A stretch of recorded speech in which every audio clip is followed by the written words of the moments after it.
Buenos días, buenas tardes, buenas noches. Depende de la hora en que tú veas este mensaje. Hoy traigo un nuevo mensaje que, más allá de seguir instruyéndonos y practicando en la prédica, es un mensaje más que Él nos ha permitido dar. Así que te invito a que inclines tu rostro y podamos hacer esta oración. En el nombre del Padre, del Hijo y del Espíritu Santo. Señor Jesús, te venimos a pedir para que tu Espíritu Santo descienda sobre cada uno de los que vayamos a escuchar este mensaje. Desciende tú, desciende sobre mí, acrecienta nuestra fe, que podamos seguir conociendo lo que tú dejaste hace 2000 años.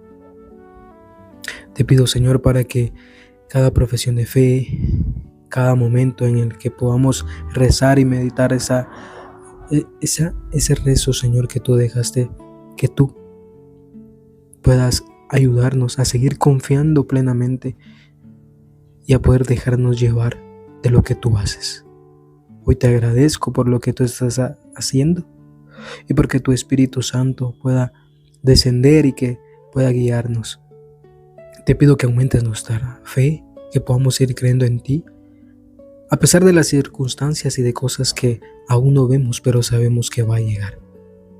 Sé tú el que hables por medio de mí, que tú te glorifiques y que tú puedas gozarte en esta prédica. Te pido por el resto de los hermanos predicadores y por hermano Francisco, que él está al frente, no solo de la comunidad, sino que del curso. Todo esto te lo he pedido en el nombre del Padre, del Hijo y del Espíritu Santo. Amén. Hoy les traigo el mensaje, el tema, la fe que nos salva. Citando este libro de Hebreos 11:1, que creo que varios ya lo conocemos, tener fe es tener la plena seguridad de recibir lo que se espera. Es estar convencidos de la realidad de cosas que no vemos. Y de acá parte toda la confianza que le tenemos a Dios y la fe que tenemos en Él, en su poder, en lo que Él está haciendo en nuestra vida, aún incluso que las circunstancias, que las pruebas, que las tribulaciones o de cosas que le estamos pidiendo y que aún quizás no ha llegado. Pues la cita dice que hay que estar convencidos de realidad de cosas que aún no vemos, pero de que vamos a recibir. Tener esa seguridad de que damos por recibido lo que Él está haciendo mientras nosotros confiamos en lo que Él está obrando. La fe es la entrega personal, el sometimiento total a Dios, del entendimiento para creer, de la voluntad para practicar y del corazón para amar. Se trata no solo de creer en algo, sino de creer en alguien, de creer en Dios y de creer en Dios. No solo es de las cosas, es decir te creo, sino es decir creo en ti.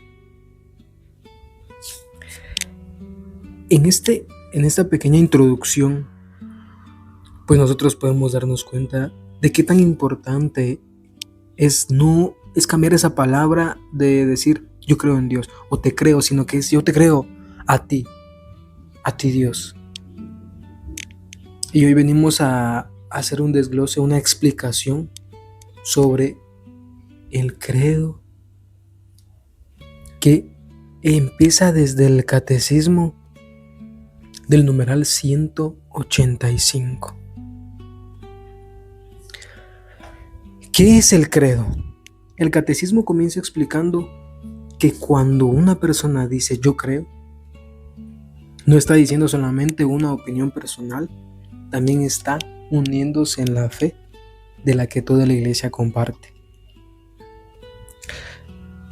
Todos nosotros, al momento de proclamar, al momento de profesar la fe, estamos en ese momento en una unión a nivel, podemos decir, a nivel iglesia católica, en poder decir más allá que yo creo, estamos reconociendo verdaderamente a Dios y ese poder que Él tiene, porque en realidad es eso lo que Él está actuando en ese momento.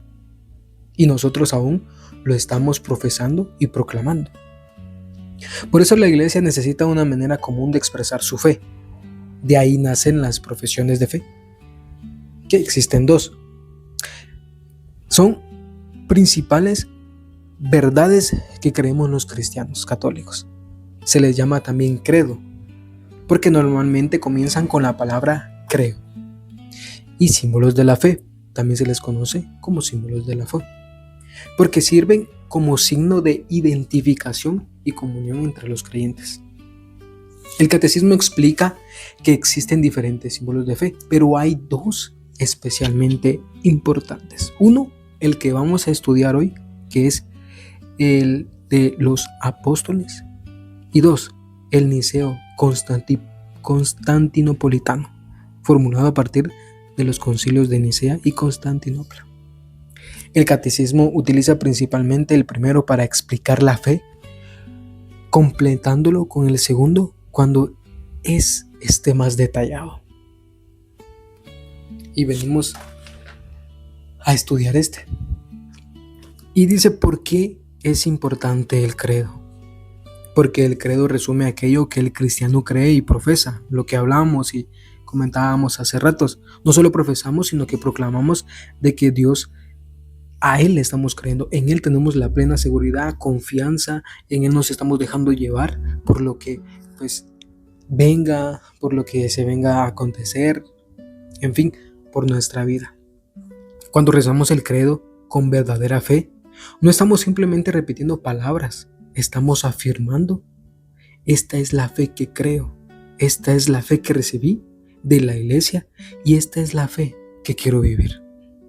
El catecismo enseña que recitarlo con fe nos pone en comunión con Dios Padre, Hijo y Espíritu Santo, la Santa Trinidad, y también con toda la Iglesia Católica. Vamos a ver varios puntos donde vamos a ir desglosando lo que en verdad dice todo el credo. Tenemos los numerales de 198 al 231. Creer en Dios. El credo comienza con Dios porque Dios es el principio y el fin de todo. La primera afirmación es: creo en Dios, Padre Todopoderoso, Creador del cielo y de la tierra. El catecismo dice que creo en Dios, dice que es la afirmación fundamental de toda la profesión de fe. De ahí parte todo, de ahí empieza todo. ¿Por qué? Porque dicta aquí que Dios es todopoderoso, Dios es el creador del cielo y de la tierra. Y sí, varios lo reconocemos, porque citamos a la cita bíblica de Génesis, cuando Él empezó a crear todo lo que en la actualidad hay. El cielo, la tierra, el agua, el mar, los animales, todo lo que hay a nuestro alrededor. Todos los demás artículos del credo dependen de esta primera verdad, porque desde aquí inicia todo, para adelante. ¿Qué significa creer en un solo Dios? No significa que para la fe cristiana existe un solo Dios. No existen varios dioses que compitan entre sí. Dios es único en su naturaleza y en su ser. No con esto significa que hay varios dioses y Él solo es uno, no, sino que aquí viene a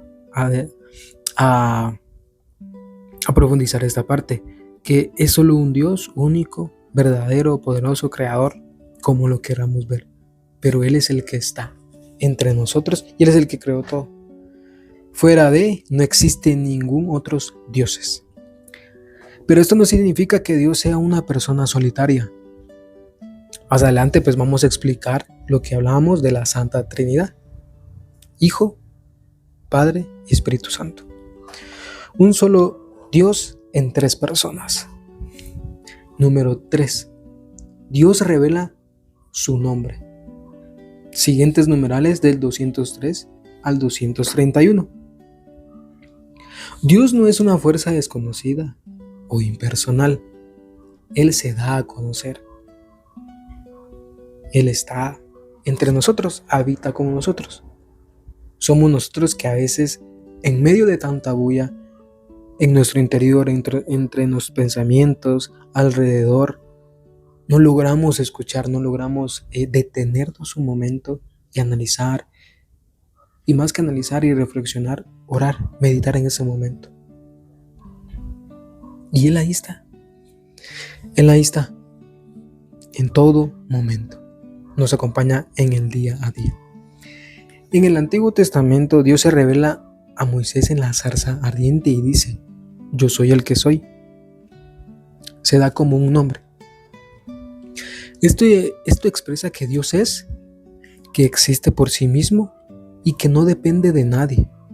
También significa que Dios es fiel y está presente con su pueblo. El catecismo explica que Dios se revela como 1, eterno; 2, fiel; 3, santo; 4, misericordioso; 5, verdadero; y 6, amor. De estas 6 formas Dios se revela. Y podemos ver varias, pero Él se empieza a revelar de esta manera ante el pueblo, ante los antiguos profetas, antes de los que estuvieron entre nosotros. Por eso el nombre de Dios no es simplemente una palabra. Revelar su nombre significa que Dios se acerca al ser humano y permite que lo conozcamos. Dios, como decía hace ratos, Él no está ahí esperando, sino que Él está en todo momento. Él es omnipotente, omnipresente y omnisciente. Está en todas partes. Somos nosotros que muchas veces, tal vez no es que lo rechacemos o lo negamos, sino que entre nuestros quehaceres y momentos que tenemos en el día a día, nos descuidamos por un momento, olvidamos por un momento e instantes y no sabemos que Él está ahí. Pero Dios se acerca al ser humano y permite que lo conozcamos siempre, lo que les decía. Número 4, Dios es verdad y amor. Dios es verdad y Dios es amor. 2 puntos muy importantes que se ven en el credo. Dios es la verdad como número 1. Dios no engaña. Sus palabras y sus promesas son verdaderas. Por eso el cristiano puede confiar completamente en Él. Y este es un punto muy importante, porque Dios no es como un humano que nos va a defraudar, que nos va a fallar o que sus promesas no se van a cumplir. No, al contrario, las promesas de Él se cumplen. Las promesas de Él siempre van a estar ahí. Y no por eso nosotros vamos a dudar o vamos a desconfiar o nos vamos a dejar llevar por lo que nos dicen los demás. No, Él siempre va a estar ahí. Claro, Él llega en el justo momento, en el momento que en verdad lo vayamos a necesitar. Y no es que tarde. Él siempre va a llegar cuando menos lo esperamos, se va a glorificar. Y Él nunca falla. Podemos asegurarnos de que Él no va a fallar, sino que al contrario, quizás está preparando algo mejor. O aún no es tiempo. Conocemos esas 4 respuestas que Dios tiene. O sea que Dios es verdad. Y Él nunca nos va a engañar. Al contrario, Él con misericordia y amor nos va a tener. Dios es amor. El catecismo llega a una afirmación muy profunda y dice: Dios es amor. No significa solamente que Dios realiza actos de amor. Significa que el mismo ser de Dios es amor. Aquí comenzamos a comprender la Trinidad, en lo que hablábamos anteriormente, la Santa Trinidad, el Padre, el Hijo y el Espíritu Santo. Viven eternamente en una comunión perfecta de amor. Número 5. ¿Qué consecuencias tiene creer en Dios? Tal vez no consecuencias.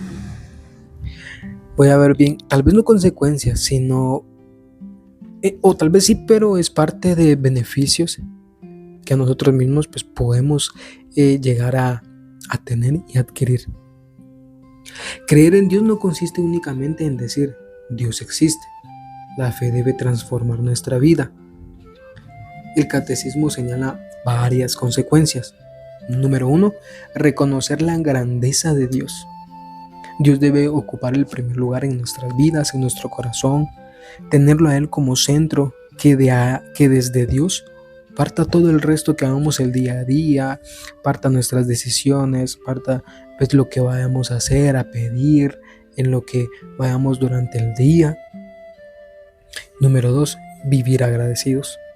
Todo lo que tenemos procede en el último término de Dios. Agradecer en todo momento. Si lo recibimos, si lo tenemos, si no lo tenemos, cómo nos está yendo. Agradecer en todo momento.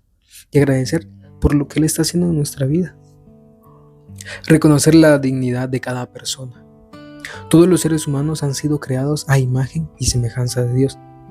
Nadie es menos que otro, ni nadie es más que otro. Él dice: amémonos los unos a los otros. Y nosotros debemos amarnos y amar al prójimo como a uno mismo. Utilizar correctamente las cosas creadas. Las cosas materiales son buenas, pero no deben convertirse en nuestro Dios. Con lo que decíamos al principio, Él debe de estar en el primer lugar siempre en nuestra vida. Que nadie quite ese lugar que Dios tiene. Y como último, número 5, confiar en Dios. Incluso durante las dificultades, el cristiano está llamado a confiar en Él. La fe. Siempre va a ser la fe. Nunca se me va a olvidar y pues el Espíritu Santo se lo reveló hermano Francisco. La fe es la ausencia de la duda, aun en medio de las tormentas y tribulaciones. Hay que confiar siempre en lo que Dios está haciendo. El catecismo vuelve a insistir en que Dios es único, misterio, verdad y amor. Número 6, la Santísima Trinidad. Y aquí venimos a la Santísima Trinidad de los numerales 232 al 267. Aquí encontramos uno de los puntos más importantes de todo el credo, que es la Santa Trinidad. Y nos preguntamos, ¿qué es? Varios lo conocemos como el Padre, como el Hijo y como el Espíritu Santo. Pero la Iglesia Católica enseña la fe, un solo Dios en 3 personas. No es ni Dios Hijo, ni Dios Padre, ni Dios Espíritu Santo, no. Es un solo Dios en 3 personas. No creemos en 3 dioses, jamás. Creemos en un solo Dios, pero existen 3 personas divinas realmente distintas. El catecismo llama la Trinidad. El misterio central de la fe y de la vida cristiana. Podemos resumirlo así: Padre, Dios; Hijo, Dios; Espíritu Santo, Dios. ¿Son 3 dioses? No. ¿Cuántos dioses? Es uno. ¿Cuántas personas? Son 3. El Padre no es el Hijo no es el Espíritu Santo, el Espíritu Santo no es el Padre. Al contrario, aquí vemos este punto muy importante, y de que sí, cada uno es Dios, pero siempre es una persona.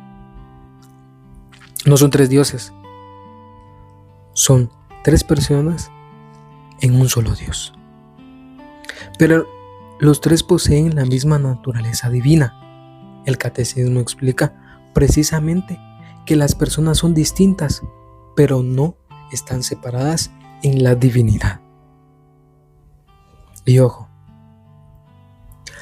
otra vez, ¿son 3 dioses? No. ¿Cuántos dioses? Uno. ¿Cuántas personas? 3. Padre, Hijo y Espíritu Santo.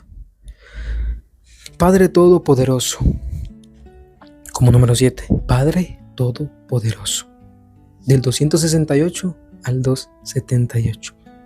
El credo llama a Dios Todopoderoso. Y lo tenemos que reconocer. Porque no solo lo proclamamos, lo creemos, sino también en nuestras oraciones tenemos que creer en ese poder, en el Dios Todopoderoso, en el que nosotros lo vemos imposible, pero para Él es posible. Esto significa que Dios tiene poder sobre toda la creación, pero hay algo importante: la omnipotencia de Dios no debe entenderse como un poder caprichoso. El catecismo explica que es una omnipotencia universal, porque Dios creó y gobierna todo. Amorosa, porque Dios es Padre. Y misteriosa, porque muchas veces su poder se manifiesta de maneras que el ser humano no comprende inmediatamente. Por eso podemos confiar en Dios incluso cuando no comprendamos lo que está sucediendo. En nuestra mente, nuestros pensamientos humanos, procesar esto de lo que Dios está haciendo es bastante difícil y algo complicado. ¿Por qué? Porque Dios, lo que Él quiere, no es que le entendamos, porque sus pensamientos de Él están pues muy arriba sobre el de nosotros y no podemos entender ni comprender qué es lo que Él está haciendo, de qué manera está trabajando con nosotros. Se supone que pues si estoy contigo tú me vas a dar esto, yo voy a tener esto, etcétera, etcétera. Siempre vamos a buscar nuestro beneficio, pero no nos ponemos a pensar qué es lo que Dios está preparando. Esa omnipotencia, ese Dios todopoderoso que está haciendo en nuestra vida, de qué manera nos está llevando, de qué manera podemos nosotros seguir avanzando, teniendo esa plena seguridad y confianza. Por eso la cita lema, Hebreos 11:1, de ahí parte todo, la fe, porque tenemos que tener esa plena seguridad, esa confianza de realidad de cosas que aún no vemos, pero conforme el tiempo va a estar viniendo. Y sí, nos va a costar, pero tenemos que entregar y tener esa fe y creer en lo que Él está haciendo. Número 8. Creador del cielo y de la tierra. Esta parte explica la creación. La Iglesia enseñó que Dios es el creador de todo, del universo, de los seres humanos, de todo lo visible e invisible. Dios creó de la nada en la creación.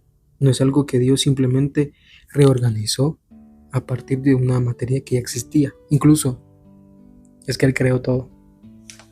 Hay varias teorías, que la evolución del mundo, que la teoría del Big Bang, que se chocaron dos bolas. No, aquí vemos esa explicación muy clara, que Dios fue quien empezó a crear todo de la nada. No es que ya existía una materia, no es que ya existía algo y empezaron a decir no, Dios creó una parte o creó solo esta parte. No, Dios creó todo, incluso la materia Él la creó. El catecismo afirma que la creación es buena y ordenada porque procede de la sabiduría de Dios. Número 9. Creó en Jesucristo. Del numeral 422 al 682. Aquí comienza el segundo gran capítulo del credo. La Iglesia proclama. Aquí proclamamos: creo en Jesucristo, su único Hijo, nuestro Señor. Estamos reconociendo, proclamando y a la vez rezando esa grandeza que Él tiene por encima de nosotros. Estamos creyendo, estamos afirmando que Él es el único Hijo y estamos recibiendo que es nuestro Señor. Jesús no es simplemente un profeta, un hombre bueno o maestro. Cuando estuvo entre nosotros lo fue, pero no simplemente es eso. La fe católica afirma que Jesús es verdaderamente Dios y verdaderamente hombre. El catecismo presenta a Jesús como el Hijo eterno de Dios que se hizo hombre para nuestra salvación. Ya conocemos que pues Él vino a la tierra por el pueblo de Israel, pero como ellos lo rechazaron, nosotros alcanzamos la salvación y ahí entramos nosotros. Dios se hizo hombre para nuestra salvación. ¿Y quién fue? Fue Jesús, que habitó entre nosotros hace 2000 años. Jesucristo, su único Hijo, nuestro Señor, como número 10. Jesús es el Hijo eterno del Padre. No comenzó a existir cuando nació de María. Su existencia divina es eterna. Por eso el credo de Nicea dice que es Dios verdadero de Dios verdadero, engendrado, no creado, consustancial al Padre. Esto nos muestra de que Él ya existía, sin embargo, aún no se había hecho carne entre nosotros. ¿Quién fue? Jesús. Él ya había existido anteriormente, pero se encarnó con la Virgen María. Y ahí es cuando conocemos que el Verbo se hizo carne y habitó entre nosotros. Esto quiere decir que Jesús posee la misma naturaleza divina del Padre, pero fue Jesús hecho carne, Dios hecho carne, que por obra del Espíritu Santo conocemos, y fue engendrado y concebido por obra del Espíritu Santo, que fue concebido, número 11, por obra y gracia del Espíritu Santo, nació de Santa María Virgen. Aquí encontramos el misterio de la encarnación, lo que hablábamos hace un momento. La encarnación significa que el Hijo Eterno de Dios asumió una naturaleza humana. Jesús es verdaderamente Dios y verdaderamente hombre. No dejó de ser Dios al hacerse hombre. Padeció, sintió, siempre sufrió, pues de sangre y hueso, de carne. El catecismo explica que el Verbo se hizo carne para realizar nuestra salvación, el plan que Él traía como finalidad: salvar al mundo, vencer la carne y poder rescatarnos a nosotros. María tiene un papel fundamental porque fue escogida para ser la madre de Jesús según su humanidad. Número 12. La vida de Jesús. Los enunciados siguientes presentan los principales acontecimientos de la vida de Cristo: su nacimiento, su bautismo, su predicación, sus milagros, su obediencia al Padre, su pasión, su muerte, su resurrección, su ascenso al cielo. Todo esto tiene un objetivo, y el objetivo es nuestra salvación.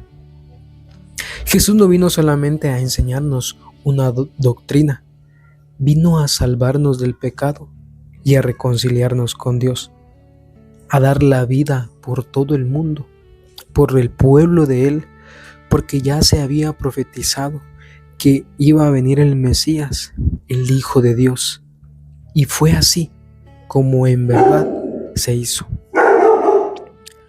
Número 13. Padeció bajo el poder de Poncio Pilato, fue crucificado, muerto y sepultado. La cruz ocupa un lugar central en el credo. Jesús realmente sufrió y murió.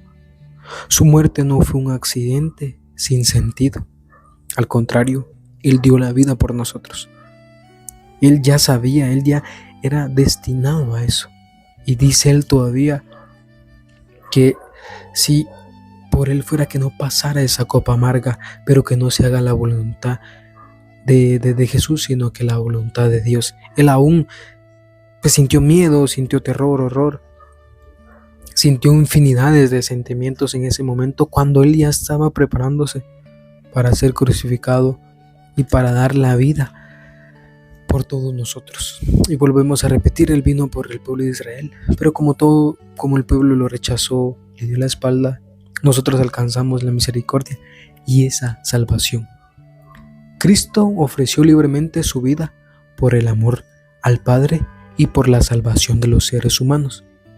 La cruz revela que el pecado del hombre, pero también el amor inmenso de Dios. Al ver la cruz, y más aún el crucifijo, vimos ese amor que Él tuvo por toda su pasión, por todo lo que padeció, lo que sintió, lo que sufrió, lo que lloró, lo que gritó, todo lo que derramó.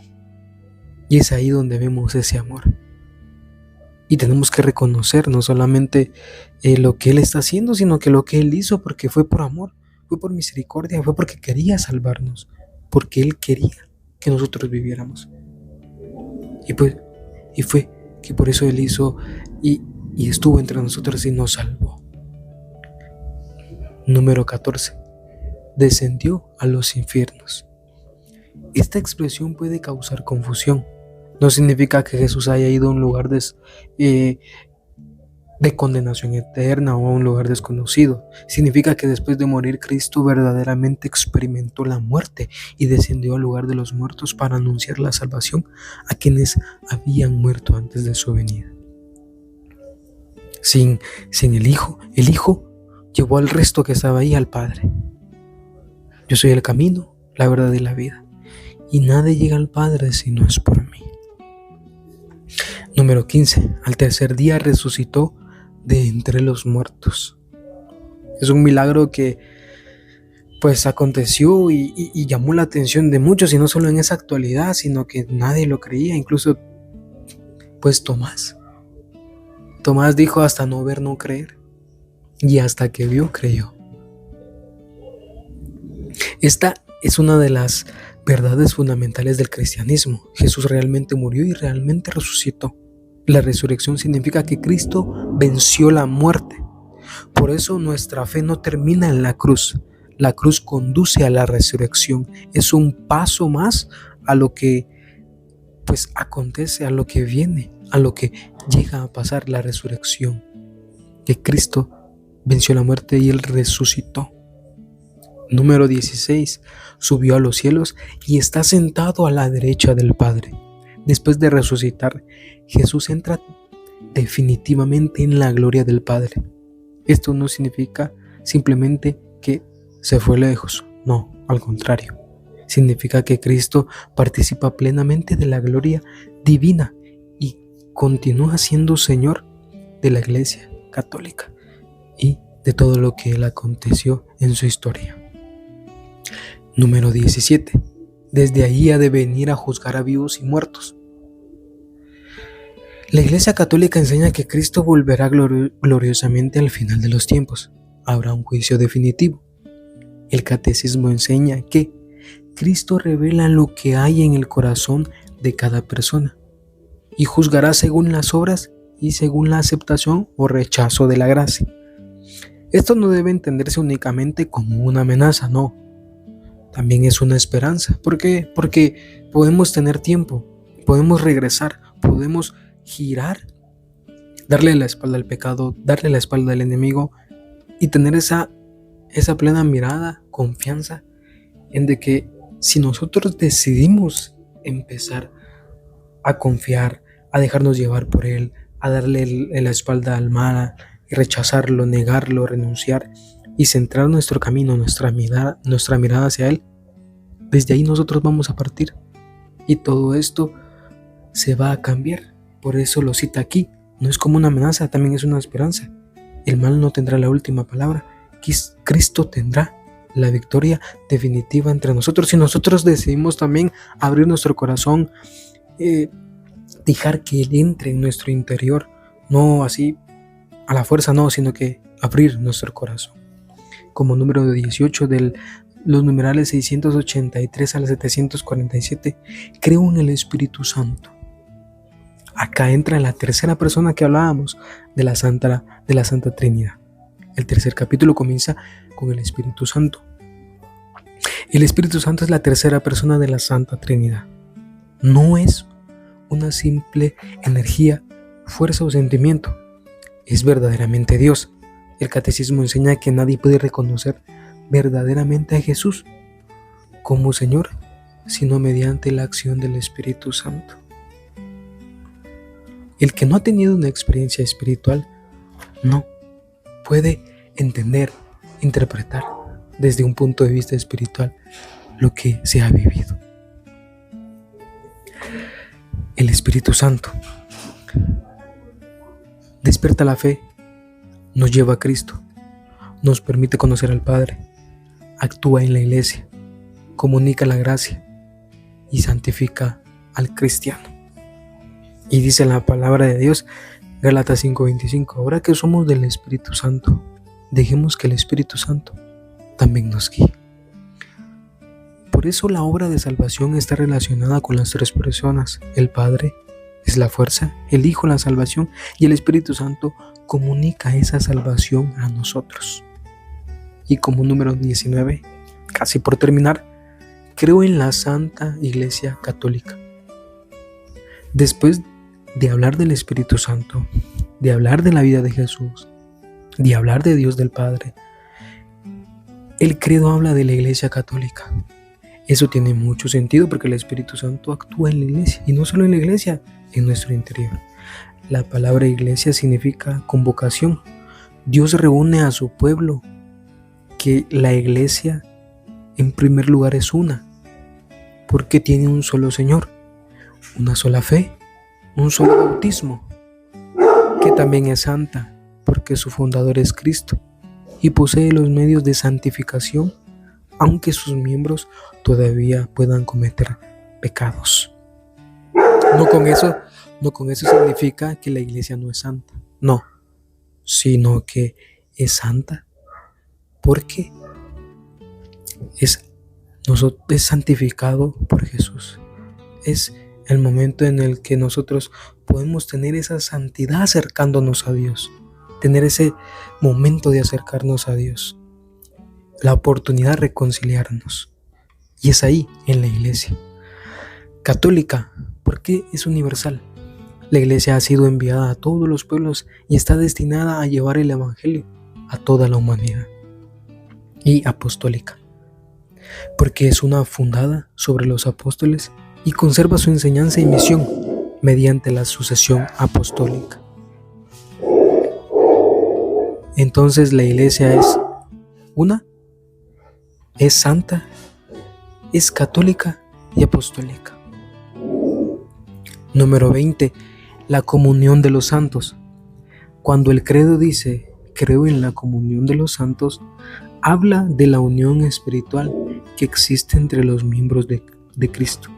Incluye los cristianos que vivimos en la tierra, los santos que ya están con Dios y quienes necesitan todavía purificación.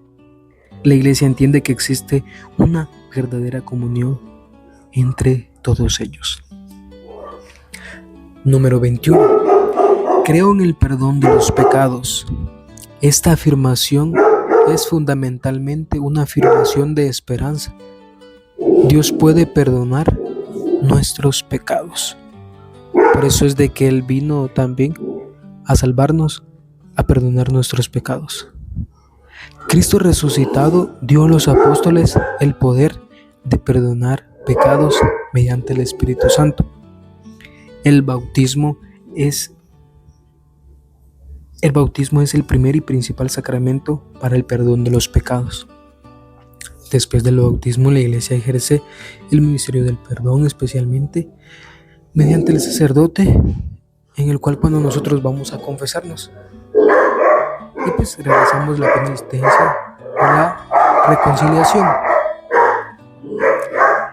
El catecismo resume que Cristo quiso que su iglesia tuviera el poder de perdonar los pecados de los bautizados, y es por medio del sacerdote, es por medio del cual ahí nosotros pues tenemos esa oportunidad de reconciliación, de poder ir con el sacerdote, confesar nuestros pecados, nuestras dolencias, lo que cometimos, lo que llevamos cargado, el pesar que nosotros tenemos. Número 22. Creo en la resurrección de la carne. La fe católica nos enseña solamente que el alma continúa existiendo. Afirma algo mucho más grande. Dios resucitará nuestros cuerpos. Cristo es el modelo y fundamento de nuestra esperanza. Así como Cristo resucitó verdaderamente, también nosotros esperamos participar de la resurrección. Por eso, el catecismo dice que el credo culmina en la resurrección de los muertos y la vida eterna, la muerte. Por tanto, no es el final definitivo. La muerte. El catecismo explica que la muerte forma parte de la condición humana actual y está relacionada con el pecado. Pero para quien muere unido a Cristo, la muerte puede convertirse en participación en la muerte del Señor y esperanza de participar también en su resurrección. Por eso el cristiano no contempla la muerte solamente con miedo, la contempla a la luz de Cristo resucitado. Y por último, como número 24, creo en la vida eterna. Una bonita y divina afirmación que hacemos cuando rezamos el credo. Del numeral 1020 al 1065. Finalmente llegamos a la última parte del credo, el último artículo. Creo en la vida eterna. La vida eterna significa vivir para siempre en comunión con Dios. El catecismo explica la realidad del juicio particular, el cielo, el purgatorio y el infierno, y finalmente el juicio final. La vida eterna es la plena unión con Dios. No es simplemente vivir eternamente, es vivir eternamente con Dios, creyendo en la vida eterna, en que al partir de acá, no directamente al cielo, sino que vamos a ir purgando, purificándonos para partir hacia el cielo y estar con Dios, con nuestro Creador, al que pues de allá venimos y podemos retornar a la casa del Padre. En resumen, ¿qué estamos diciendo cuando rezamos el credo? Podemos entender todo el credo como una historia, pero como parte también de lo que nosotros estamos profesando, creyendo, teniendo esa confianza, siempre como principal fuente y palabra, la fe. Creo en Dios Padre, que existe, es único, todopoderoso, creador y amor. Creo en Jesucristo, el Hijo eterno de Dios, se hizo hombre para salvarnos. Jesús murió y resucitó. Cristo venció el pecado y la muerte. Creo en el Espíritu Santo. El Espíritu Santo nos comunica la vida de Dios y conduce a Cristo. Creo en la iglesia. Cristo continúa su obra en la iglesia. Creo en el perdón de los pecados. Dios ofrece reconciliación y misericordia. Creo en la resurrección de la carne. La muerte no tendrá la última palabra. Creo en la vida eterna. Nuestro destino definitivo es vivir en comunión con Dios.